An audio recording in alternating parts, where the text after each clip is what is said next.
আমরা ওসমান হাদির পক্ষ থেকে কোনো পারিবারিক আর্থিক সহযোগিতা চাই না, কোনো অনুদান চাই না, শুধু একটাই চাই, ওসমান হাদির অসমাপ্ত বিপ্লবকে আপনারা সমাপ্ত করবেন। আপনারা যদি রাজি থাকেন আমার সাথে ওয়াদা করেন, ইনসাফের বাংলাদেশ গঠন না হওয়া পর্যন্ত আপনারা শান্ত হবেন না।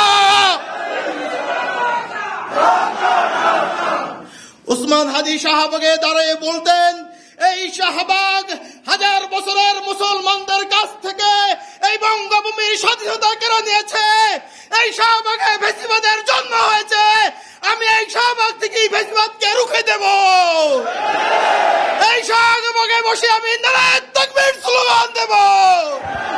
যদি আপনারা হাদিকে ভালোবাসেন, হাদির হত্যার বিচার চান, ওই শাহবাগকে ফ্যাসিবাদ মুক্ত, ভারতীয় আধিপত্যবাদ মুক্ত কায়েম করতে হলে আপনাদেরকে আন্দোলন অব্যাহত রাখতে হবে। আমি আমার বক্তৃতা শেষ করছি।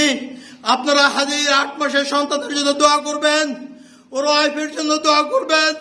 হাদির ছোট বোন, আমার বাবা মৃত্যুর পরে আমরা 2 ভাই অসহায় ছিলাম। আমার ছোট বোন আমাদেরকে বড় করেছেন, তার বেতনের টাকা দিয়ে আমাদেরকে পড়াশোনা করেছেন। ও খুব বেশি অসহায় হয়ে পড়েছে, মানসিকভাবে অসুস্থ হয়ে গেছে। খাস করে ওর জন্য আপনারা দোয়া করবেন। আল্লাহ আপনাদেরকে ওসমানের স্বপ্নকে বাস্তবায়ন করার তৌফিক দান করুক। আমিন।